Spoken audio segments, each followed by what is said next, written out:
जय माता दी। प्रिय भक्तों, आप सभी का हमारे चैनल मन की शांति में बहुत बहुत स्वागत है। आज आप सब माघ महात्म का 26वां अध्याय सुनेंगे।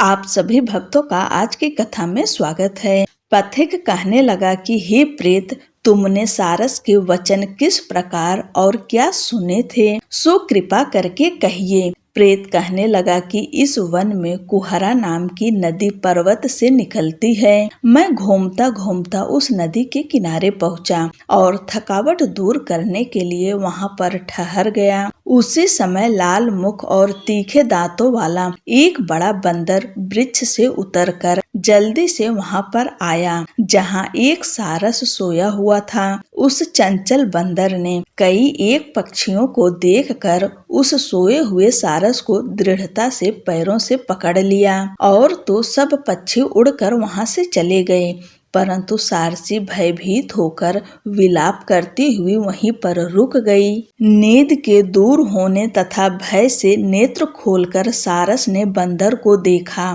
और मधुर वाणी से कहने लगा, हे बंदर, तुम बिना अपराध मुझको क्यों दुख देते हो? इस संसार में राजा भी केवल अपराधियों को ही दंड देता है। तुम्हारे जैसे श्रेष्ठ प्राणी किसी को पीड़ा नहीं देते। हम अहिंसक और दूसरे के कर्मों को नहीं देखते। जल की काई खाने वाले, आकाश में उड़ने वाले, वन में रहने वाले, अपनी स्त्री से प्रेम करने वाले, दूसरों की स्त्री को त्यागने वाले, दूसरों की बुराई से दूर रहने वाले, चोरी न करने वाले, बुरों की संगत से वर्जित, किसी को कष्ट न देने वाले हैं। सो इस प्रकार मुझ निरपराधी को ही बंदर छोड़ दो। मैं तुम्हारे पहले जन्म के वृत्तांत जानता हूँ। यह सुनकर वह बंदर उसको छोड़कर दूर बैठ गया और कहने लगा कि तुम मेरे पूर्व जन्म के वृत्तांत को कैसे जानते हो?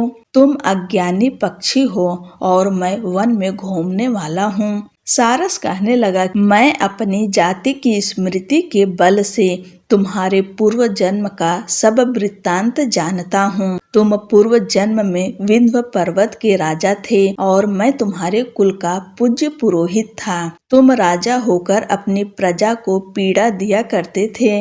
विवेकहीन तुमने बहुत सा धन इकट्ठा किया, सो वानर प्रजा की पीड़न रूपी अग्नि की ज्वाला से तुम पहले ही तप चुके हो। पहले तुम कुंभीपाक नरक में गिराए गए। तुम्हारे शरीर को नरक में 3000 वर्ष बीत गए। फिर नरक से निकलकर बचे हुए पापों के कारण इस बंदर की योनि में आए और मुझको मारना चाहते हो।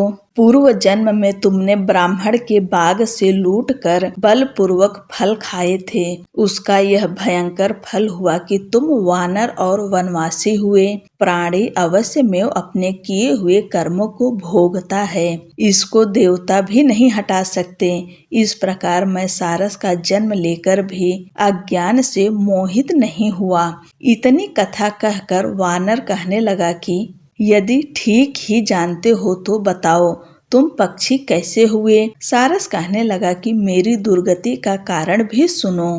तुमने नर्मदा नदी के किनारे पर सूर्य ग्रहण के समय बहुत से ब्राह्मणों के निमित्त 100 ढेर अन्न के दान किए थे। मैंने पुरोहिताई के मद से थोड़ा सा ब्राह्मणों को दिया और बाकी सब मैं आप हर ले गया। इन ब्राह्मणों के द्रव्य का अपहरण करने के पाप से मैं पहले कालसूत्र नरक में और फिर रक्त कर्दुम नरक में, जहाँ पर बड़े बड़े कीड़े थे और रक्त तथा पीप से भरा हुआ नाभि तक, नीचे सिर और ऊपर पैर किए हुए पीप चाटता हुआ उस दुर्गंध वाले नरक में कीड़ों आदि से काटा जाकर 3000 वर्ष तक उस यातना को भोगता रहा।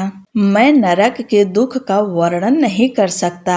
फिर नरक की यातना से मुक्त होकर यह सारस का जन्म पाया, क्योंकि पूर्व जन्म में अपनी बहन के घर से कांसे का बर्तन चुराया था। इसको मैंने एक जुआरी को दिया, इसी से मैं सारस योनि में आया। यह मेरी स्त्री पिछले जन्म में ब्राह्मणी थी।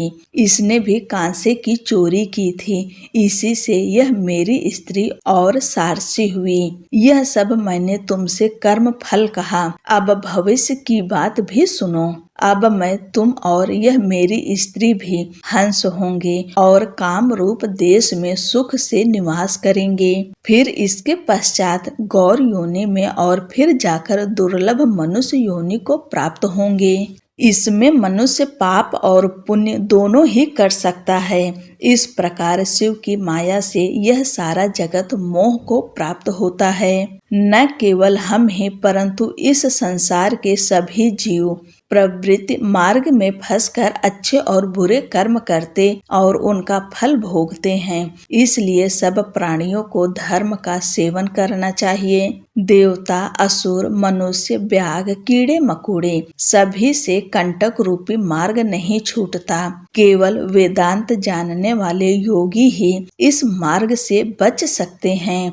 इसी कारण बड़े बड़े महात्मा भी कर्म फल को टाल नहीं सकते। उपाय से तथा बुद्धि से कोई भी इसको नहीं बदल सकता। तुम पहले राजा थे, फिर नरक में गए, अब बंदर की योनि में वन में फिरते हो और फिर भी ऐसा ही जन्म पाओगे। ऐसा विचार कर आनंद पूर्वक और धैर्य धरकर विचरते हुए काल की प्रतीक्षा करो। तब वानर ने कहा कि पहले जन्म में मैं तुम्हारी पूजा करता था, अब तुम मुझको प्रणाम करते हो। तुम जाति के स्मरण से मेरे पूर्व जन्म के वृत्तांत को जानते हो। आनंद पूर्वक रहो, तुम्हारा कल्याण हो। तुम्हारे वचनों को सुनकर मैं मोह रहित होकर वन में विचरूंगा।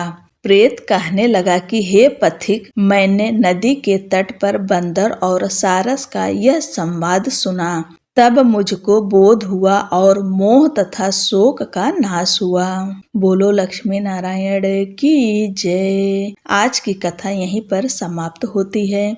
आगे की कथा अगले की वीडियो में सुनेंगे। तब तक के लिए जय श्री कृष्णा, राधे राधे।